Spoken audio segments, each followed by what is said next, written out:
ఇక ఈ క్వశ్చన్లో ఏమి ఇచ్చిండంటే give examples for the following complementary angles linear pair angles అన్నాడు. కాంప్లిమెంటరీ యాంగిల్స్ అంటే సమ్ షుడ్ బి 90. 45 + 45 ఎంత 90. లేకపోతే 60 + 30 గిట రాసుకోవచ్చు 90. తర్వాత 50 + 40 గిట రాసుకోవచ్చు. నువ్వు ఏ నంబర్లో అయినా రాసుకో, ఆ సమ్ 90 అయితే కాంప్లిమెంటరీ యాంగిల్ అంటారు.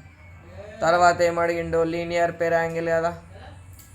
లీనియర్ పేర్ యాంగిల్స్ అంటే సైడ్ బై సైడ్ ఉండే యాంగిల్స్ని లీనియర్ పేర్స్ అంటారు. 1 2 3 4. ఇప్పుడు చూడు, యాంగిల్ 1కి ఏవేవి, ఇగో యాంగిల్ 1 and 2 ఒక పేరు, యాంగిల్ 2 and యాంగిల్ 3 ఒక పేరు, యాంగిల్ 3 and యాంగిల్ 4 ఒక పేరు, యాంగిల్ 4 and యాంగిల్ 1 ఇంకొక పేరు. సరేనా? ఇట్లా ఈ ఎగ్జాంపుల్ రాసే 1 మార్క్ పడిపోతుంది.